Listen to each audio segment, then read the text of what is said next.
Okay, thank you very much. It's a honor, great honor, to have a friend of mine who we've become very friendly over the last number of years.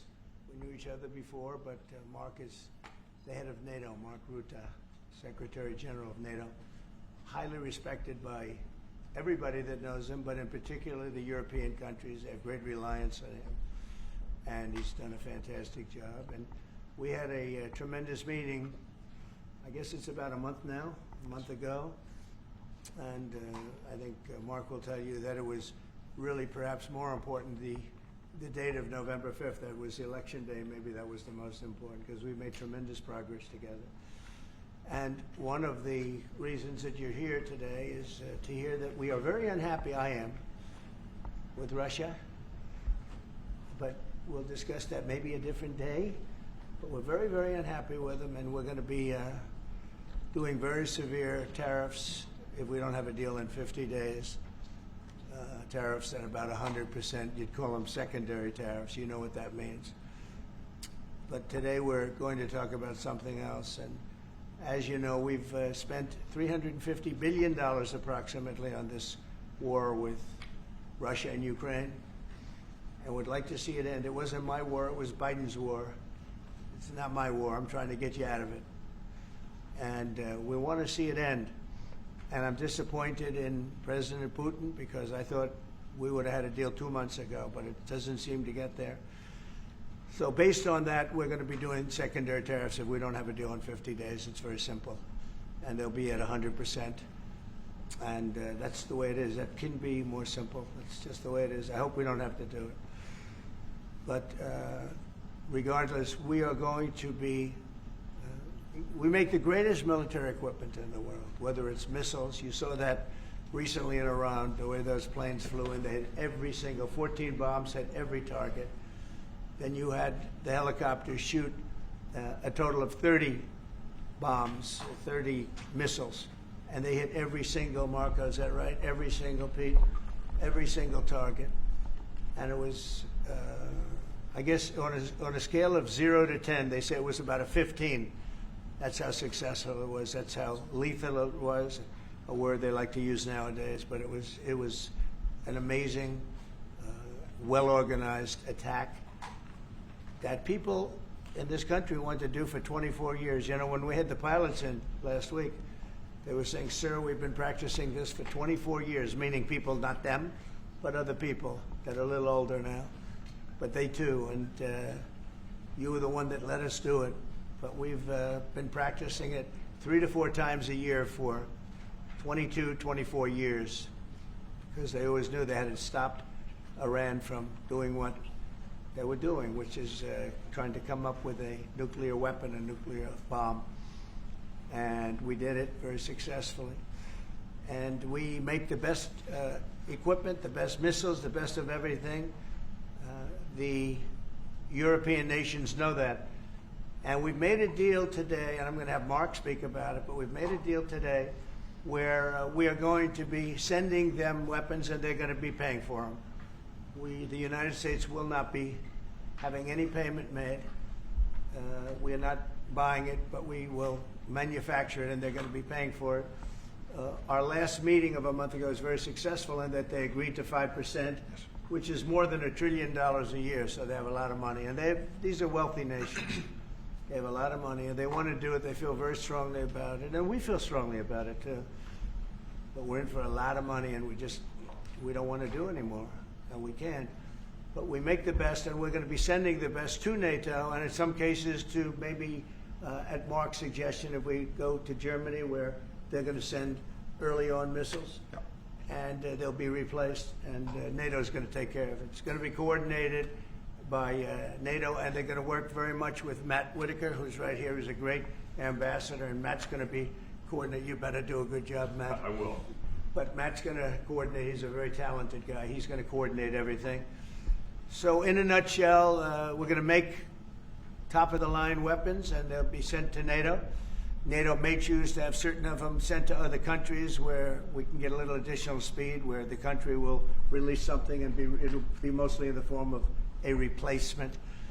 And I'd like to have Mark, and again, just a highly respected, pretty young guy, pretty young guy for having had the career that he's had, because Don't laugh. he had an amazing career before going to NATO. So we spent a lot of time together over the last couple of months. And if you could say a few words. Absolutely. Thank you. No, Mr. President, dear Donald, this is really big. This is really big. You called me on Thursday that you had taken a decision. And the decision is that you want Ukraine, what it needs to have to maintain, to be able to defend itself against Russia, but you don't want Europeans to pay for it, which is totally logical. And this is building on the tremendous success of the NATO summit. The 5%, but also the decision to keep Ukraine strong and the decision to increase our defense industrial production. So based on that, that was Europe stepping up. This is again Europeans stepping up. So I've been in contact with many countries. I can tell you that at this moment, Germany massively, but also Finland and Denmark and Sweden and Norway, the United Kingdom, the Netherlands, Canada, they all want to be part of this. And this is only the first wave. There will be more. So what we will do is work through the NATO systems to make sure that we know what Ukrainians need, so that we can make packages. Of course, in a way, we discussed it this morning with Pete Hegseth at the Pentagon, in a way that, of course, the US will keep on its stockpiles necessary to defend this country. That's absolutely clear. But it will mean that Ukraine can get its hands on really massive numbers of military equipment, both for air defense, but also missiles, ammunition, etc., etc. So if I was Vladimir Putin today and hear you speaking about what you were planning to do in 50 days and this announcement, I would reconsider whether I should not take negotiations about Ukraine more seriously than I was doing at the moment, if I was Vladimir Putin. But when I'm Ukraine, I think this is really great news for them. So I really want to thank you for that, and it means the Europeans paying for it.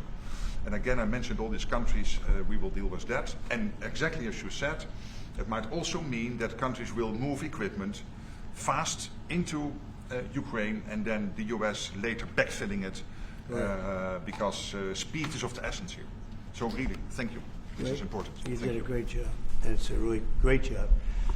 We've been very successful in settling wars. You have India, Pakistan, you have Rwanda and the Congo. That was going on for 30 years. India, by the way, and Pakistan would have been a nuclear war within another week, the way that was going. That was going very badly, and we did that through trade. I said, we're not going to talk to you about trade unless you get this thing settled, and they did, and they were both great leaders, and they were great. But Rwanda and the Congo, that was going on for 30 years, and at least 7 million people killed, and killed with a lot of pretty rough weapons like machetes, heads chopped off, going on for many years. You couldn't even get near the countries. Nobody wanted to get near. It's so frightening. And we got that one solved. Serbia, Kosovo, got that solved. That was going to be one that was going to happen. And again, that was something I use. I use trade for a lot of things, but it's great for settling wars. That was really very important. We're working, Marco's working very hard with everybody here on the Strip, the Gaza Strip. I call it the Gaza Strip, one of the worst real estate deals ever made. They gave up the oceanfront property, one of the worst deals ever made. But it was supposed to bring peace, and it didn't bring peace. It brought the opposite. But we're doing pretty well on Gaza. Steve Witkoff is here, and I think we could have something fairly soon to talk about. And we solved other one. One that we just seem to have, Armenia and Azerbaijan. It looks like that's going to come to a conclusion, successful conclusion. We worked on Egypt with a next-door neighbor who is a good neighbor. They're friends of mine, but they happened to build a dam which closed up water going into a thing called the Nile. I think if I'm Egypt, I want to have water in the Nile, and we're working on that one. It's a problem, but it's going to get solved. They built one of the biggest dams in the world, a little bit outside of Egypt. You know about that? You've been hearing about that one. And that turned out to be a big problem. I don't know. I think the United States funded the dam. I don't know why they didn't solve the problem before they built the dam. But it's nice when the Nile River has water. It's a very important source of income and life. It's the life of Egypt. And to take that away is pretty incredible. But we think we're going to have that solved very quickly. So we do good. The only one we haven't been able to get to yet is Russia.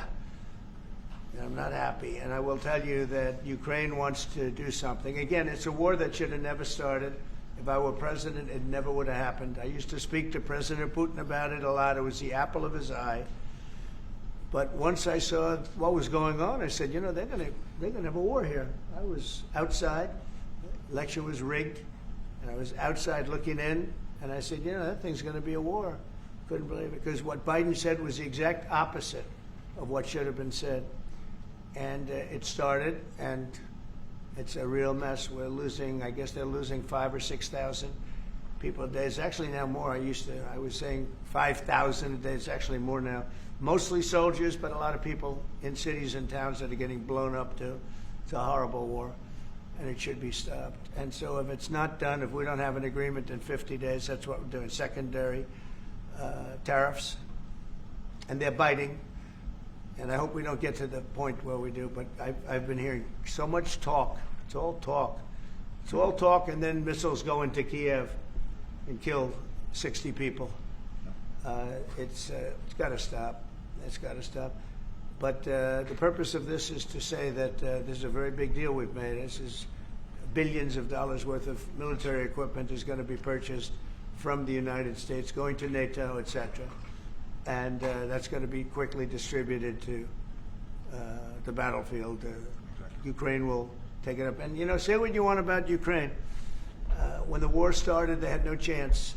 And they still would have had no chance if the equipment, they had the best equipment. Because we do make the best planes and missiles, and we make the best military equipment in the world by far. And we have new things coming out that are beyond belief. And I'm very excited about the Golden Dome. It's going to give us very strong protection. We've already started that. But they had courage, because somebody has to use that equipment.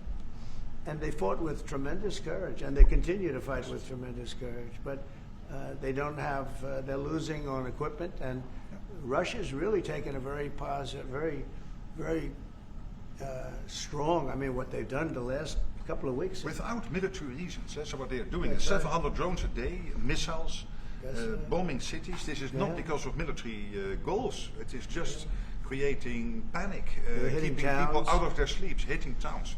It's really terrible, and it is meaning a lot of people lose their lives, but also the infrastructure, whole cities being they're destroyed. wiping out the electric. It's going to take years to rebuild it. That's going to be the next problem.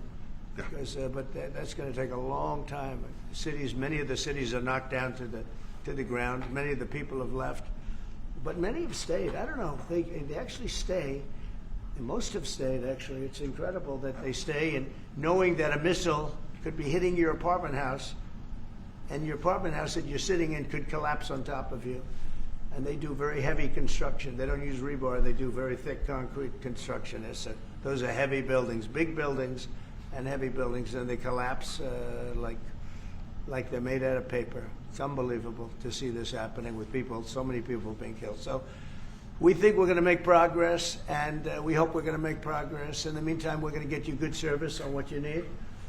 And we really became friendly with NATO this last meeting. You know, we went from 2% to 5%, which everyone said was not even a possibility. They weren't paying 2%. Many of them were paying much less than 2%. But even those, since you became president, all committed to the 2% before the summit. And now collectively we committed to the 5%.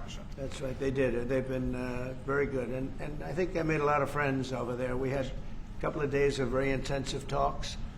And they're great people. They're leaders of countries. Leaders of countries.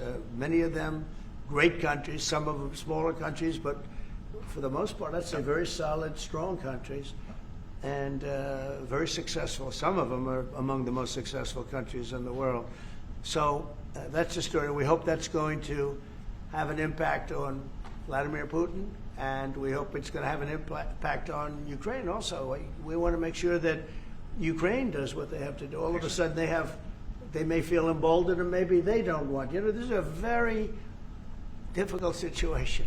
Ukraine wants a peace deal. I think so. And they will stay committed to that. There's no doubt they want this. Yeah. But the Russians have to become They have to serious. continue to want it, though. Yeah, I agree. But You know, you and I because will all of make a sure of sudden- that. All of a sudden, they get all But these you and I will weapons. make sure of that. We'll make sure. I feel confident that they will do what has to be done. Plus, we have certain parameters that both sides know, and we already know what should be done. So I think that's going to be it's going to be very strong. We want everlasting peace. Any questions, please? Yes. Thank you, Mr. President. What was the tipping point for you in making this decision? Was it a conversation with President Putin? Was it a piece of intelligence? And why are you giving 50 more days? I think I think it's a very short period of time. I think, don't forget, I've just really been involved in this for not very long, and it wasn't initial focus. This is a Biden war. This is a Democrat war, not a Republican or Trump war. This is a war that would have never happened. It shouldn't have happened. A lot of people being killed. When the final numbers come in, you're going to see a lot more people are being killed in this war than you think, than you've been writing about. It's a very deadly war. They're all bad, but this is a very deadly war. The numbers are going to be far greater. When an apartment house comes down, and they say 2 people were slightly injured. No, many people were killed, and those numbers will be at some point accurately reported. So far, they're not. It's a deadly war. I think that you're just going to see. I think you're going to see strong movement. I hope so. I hope so. You know, the secondary tariffs are very, very powerful. What about the tariffs that the Republicans in the House and the Senate have read? Those Yeah, are 500%. sure. Why are you doing 100%? Well, the Republicans are moving very strongly in the Senate, giving us total control of it. But I'm not sure we need it, but it's certainly good that they're doing it. And Lindsey Graham's working hard. The whole John Thune, all of them, they're all working hard, and they're in coordination with Mike Johnson, Speaker in the House. And I think they've actually crafted a pretty good piece of legislation. It's probably going to pass very easily, and that includes Democrats. And there's some little tweaks, but I don't want to say I don't need it because I don't want them to waste their time. It could be very useful. We'll have to see. But we can do secondary. We're probably talking about 100% or something like that. We can do secondary tariffs without the Senate, without the House. But what they're crafting also could be very good. So are you suggesting then that the Congress should move forward with those sanctions, the 500%, and that your 100 would be a separate additional package? Yeah, I mean, the 500 is, sort of meaningless after a while because at a certain point it doesn't matter. It's not going to be, it's 100. 100 is going to serve the same function. But, yeah, I have it at 100%. They may have it, I don't know what they're going to end up with. They may have it at 100 too. They may have it at 500. But they're doing some good work in the House, and I think in the House and the Senate. And as you know, they're coordinated, and they can have it done quickly. They said they'll have it as quickly as I need it. So we'll see. We're talking to him. In fact, John Thune's coming over later on to talk. Call for an answer? Yeah, he's gonna come over and talk. Thank you, Mr. President. Isn't it your view that Vladimir Putin mischaracterized his dedication? What? Isn't your view that Vladimir Putin misguided, Did he misguide us? did not clarify his intention Yeah. to a peace deal? Well, And what happens now in the next phase? you're going to see. I mean, we're going to go for a period of time. Maybe he'll start negotiating. And I think I felt, I don't know about you, Mark, but I felt that we had a deal about 4 times. Mm-hmm. And here we are, still talking about And he making a didn't deal. send serious people to the negotiations. So I remember that you were able, with Marco Rubio and with Steve Witkoff, to get these talks going in Istanbul. Yep. I remember I was myself in Turkey for NATO business in May, and we really put pressure on the Ukrainians to send a senior team into Istanbul, and they did. But then the Russians came up with this historian explaining history of Russia since 1250. We thought, and I thought, we should have had a deal done a long time ago. But it just keeps going on and on and on, and every night people are dying. A lot of people, a lot of Russian soldiers are dying, by the way, and a lot of Ukrainian soldiers too. But a lot of Russian soldiers are dying. 100,000 Russian soldiers since 1st of January. Since January. 100,000 Russian soldiers dead since January. So if anybody in Moscow is listening to this, Again, 100,000 dead Yeah. Russians since January. This is what President Putin is doing at the moment. Yeah, please. Will these be Patriot missiles specifically or Patriot batteries that you're planning? to Everything. use? It's everything. It's Patriots. It's all of them. It's a full complement with the batteries. Yeah. When do you expect them to arrive? Well, we're going to have some come very soon, within days, actually. Because a couple of the countries that have Patriots are going to swap over and will replace the Patriots with the ones they have. And Matt will coordinate with NATO. But so it's going to be, they're going to start arriving very soon. And this afternoon, Boris Pistorius, the German defense minister, is visiting Pete Hegseth, the Secretary of Defense, and we'll discuss also, I think, on this whole Patriot thing. Norway is involved, so that's on the Patriots, but this whole deal is also about missiles, about ammunition, so it's broader than Patriots. We have one country that has 17 Patriots getting ready to be shipped. They're not going to need them for them. So we're going to work a deal where the 17 will go, or a big portion of the 17 will go to the war side. Mr. President. And that can be done very quickly. Mr. President. Mr. President, Yeah, please. could this transaction with NATO be viewed as a step towards achieving peace, letting Putin know that now Zelensky has a little bit more powerful tools in his tool chest, and maybe that brings him to the table to achieve peace? So I know that you Yeah. want to do that. Brian, that's what we've been saying. I think you might have expressed it better if you want to know the truth. I'm just That's trying to- exactly what That was it a summary. That was a nice summary. I think he's done better than us. He's a very good guy, I can tell you that. But no, it's well said. Yeah, I think this is a chance at getting peace. Or it's just going to be the same thing. And I have to tell you, Europe has a lot of spirit for this war. A lot of people, when I first got involved, I really didn't think they did, but they do. And I saw that a month ago when you were there, many of you were there. The level of esprit de corps, spirit that they have is amazing. They really think it's a very, very important thing to do, or they wouldn't be doing it. Look, they're agreeing to, they're paying for everything. We're not paying anymore. We have an ocean separating us. I said, we have a problem. We make the best stuff, but we can't keep doing this. And Biden should have done this years ago. He should have done it from the beginning, but he didn't. He didn't know he was there. This guy, what a horrible job they did for this country. And I just hope between the border and this and so many other, inflation, what a horrible administration. The worst administration in history, in my opinion. It's not my opinion. I think it's everybody's opinion. But this is something that shouldn't have happened, and we're going to see if we can end it. If I could follow up. I do want to make one statement.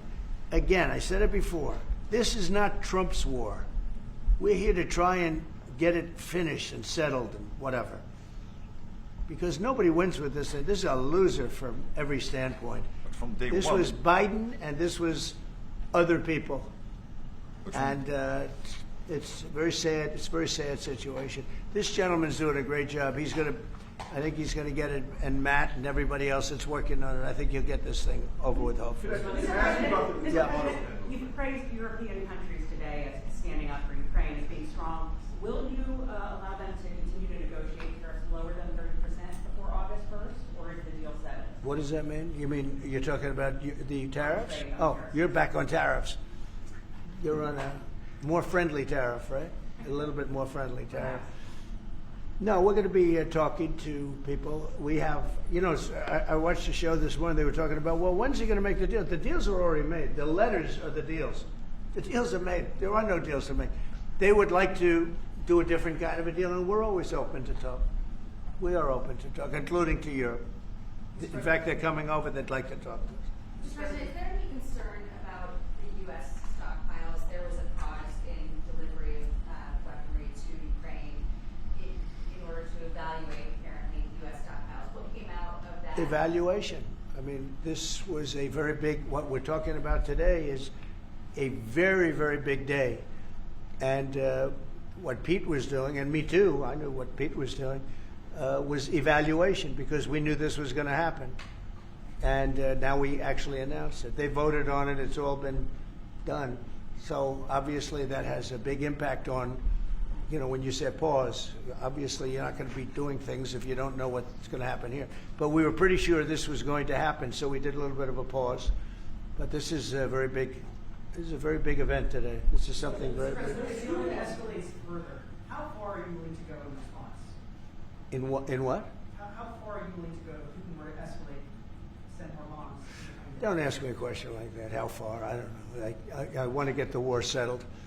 They're not Americans that are dying in it, and I have a problem, and JD has a problem. It's a stance that he's had for a long time. They're not Americans dying, but there are a lot of people dying, and on something that should be able to be settled. And we all agree with that. This group of people, that, we want to defend our country, but ultimately, having a strong Europe is a very good thing. It's a very good thing. So I'm okay with that. Yeah, please, in the back. Yeah, is there a ceiling on what the Europeans are willing to pay for? And it sounds like, are you ruling out the U.S. paying some additional weapons to withdraw that authority? Shall I try to answer Please. that? Because Yeah. basically what the president is saying, that he is willing, of course, taking consideration what the U.S. needs itself. So it's not that you can have a shopping list and you can order whatever you want, because the U.S. has to make sure that the U.S. keeps its hand on what the U.S. needs, also to keep the whole world safe, because in the end you are the police agent of the whole world. You are the most powerful nation on earth, the most powerful military on earth. But given that, the U.S. has decided to indeed massively supply Ukraine with what is necessary through NATO. Europeans 100% paying for that. And what we have been doing over the last couple of days is talking with countries, and I just mentioned the ones who in the first wave immediately said, we want to chip in. And then you are really talking about big numbers. Take Germany visiting today. They are really talking about big numbers. Can you get some clarity? I will say that I spoke with Germany, spoke with most of the larger countries, and they are really enthusiastic about this. They want to, and they're willing to go very far. I will tell you, as per your question, how far would I go? They want to go very far. They don't want this to happen. That's why I think from Putin's standpoint, it would really be good. He gets the country, his economy is doing very poorly, and he's got to get his economy back. He's got to save his economy. He could save his country in a sense, but the economy can be destroyed. He's destroyed a lot of countries over the years. He wants to get that economy back. And, he's got a great country for trading and other things. If they could use the assets instead of war, he's got some tremendous potential. That's what I would say. How did you deliver this news to Putin, sir? Say? How did you tell Putin this was coming? I speak to him a lot about getting this thing done.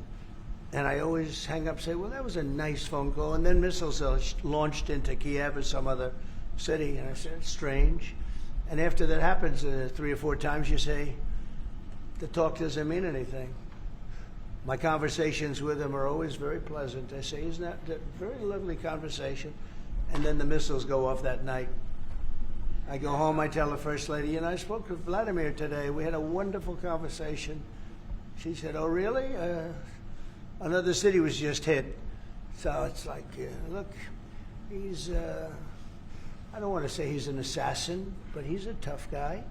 It's been proven over the years. He's fooled a lot of people. He fooled Bush. He fooled a lot of people. He fooled Clinton, Bush, Obama, Biden. He didn't fool me.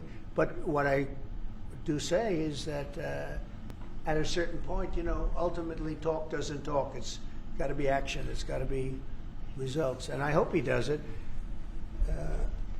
It's potentially such a great country to be wasting so many people on this and the money.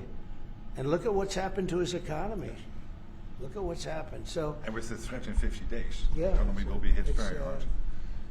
I mean, look, I hope he's going to do it. He knows the deal. He knows what a fair deal is. If there is such a thing as a fair deal, there's no winners here. This is a loser. This is a loser. And I dealt with him from the beginning. It wouldn't have happened, but I will say Ukraine was the apple of his eye. We talk about it. It was the apple of his eye, but it wasn't going to happen. And he understood that. It wasn't going to happen. And then I noticed, after I was out, I noticed soldiers forming at the border. Yeah. And then I heard horrible, stupid things being said from the other side. And I said, they're really handling it very, very wrong. It's a shame. Yeah. Can I say Yeah, please. one thing, and that is about President Trump, because you came in office in January. On the 12th of February, you had your first phone call with Putin. I think you did exactly what I hoped you would do. That is breaking the deadlock, starting the conversation, because you have to test him. I know Putin very well from the days when I was Prime Minister in the Netherlands. You have to test him. And you did this, and you really gave him a chance to be serious, to get to the table, to start negotiations. Steve Witkoff, Marco Rubio, we all tried to help you. But you've now come to a point where you say, well, hey. We actually thought we had have to get probably serious. 4 times a deal. Yeah. I mean, you were Exactly. called and you said, Yeah. this looks good. Yeah. And then the deal wouldn't happen because bombs would be thrown out that night and you'd say, we're not making any deals. It was like, But it's you very- breaking the deadlock was crucial because you had to start that process. And you were the only one who was able to do that. I think we'll get it done. Do you think he's reasonable enough to negotiate? Yeah, I think we're going to get it done. I think, look, this is a very powerful situation. You have very wealthy countries buying the best equipment in the world. And we have the best equipment in the world. We make equipment like no other. You know, our submarines, nuclear submarines, are so powerful. They're the most powerful weapon ever built. And we have the best in the world they're 20 years behind, 25 years behind us. We have the greatest equipment anywhere in the world. I just hope we don't have to use it. Yeah, please. Thank you, Mr. President. On a separate topic here, President Biden, of all people, spoke to the New York Times over the weekend. He did not speak to them on the record during his time in office at all, but spoke to them recently. And he defended his use of the autopen and said that he signed off on every decision. But at the same time, the Times reports that he did not individually approve each name for the categorical pardons that applies to large numbers of people. What are your take on that? Any new revelations from Well, that? I mean, you're talking about the auto pen. Look, the auto pen, I think, is maybe one of the biggest scandals that we've had in 50 to 100 years. This is a tremendous scandal. And I know the people on the other side of the, see that desk, that Resolute desk? Unfortunately, he used it before me. But, you know, we have our choice of 7 desks. They're all beautiful. But I chose the Resolute, and so did he, unfortunately. But the people on the other side of the Resolute desk, I know them. Lisa, the whole group, and they're no good. They're sick people. And I guarantee he knew nothing about what he was signing. I guarantee it. So they're going to figure it out, and we'll see what happens. But to me, the auto pen, you know, you elected president. You know what the auto pen is supposed to do? Sign thousands of letters from young people that write. We get thousands of letters a week, Susie, right? Thousands. I mean, tens of thousands sometimes. I look at a room. There's a room where we have many, many people working, responding and sending letters back. That's what an auto pen's supposed to be.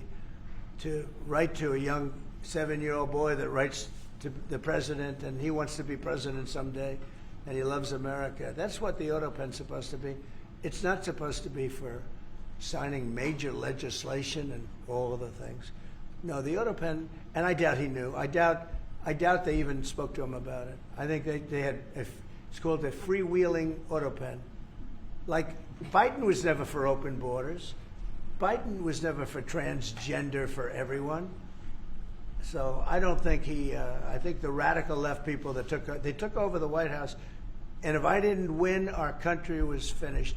You know, when I was in, and I said this a couple of times, I hope I don't bore you with it, but when I was in Saudi Arabia, I was in Qatar, I was in UAE, and then I met with all of your leaders, Yes. including you, a great leader. He's now the leader of many countries, not just No. But I met with a lot of leaders over the Yeah. last 2 months in 2 or 4 the Middle East and all of the NATO countries. And I will tell you, they had one common phrase. They thought America was dead 1 year ago, and today they say, and they all say it, and I hope you'll back me up in this. But they say now it's the hottest country anywhere in the world. It is. Look at our numbers. Look at the numbers we made. You see, we made $25 billion last month. We didn't make that for years. The tariffs are kicking in. The economy is very strong. Even though we have a Fed person who's terrible, he doesn't know what the hell he's doing, but that's all right. We blow through interest rates. We're doing so well, we blow through it. Be nice because people would be able to buy housing a lot easier. But think of it. We thought your country was dead, and they were dealing with China because they were really going to China, but not anymore. But we thought your country was dead, and now you have the hottest country anywhere in the world. So we've done a really good job, and It's an honor to have this man. This man is a star, and he's going to be dealing with another one of my stars, Matt, and you're going to do a great job, Matt Whitaker, okay? Thank you very much, everybody. Thank you, Brian. Thank you, President. Thank you.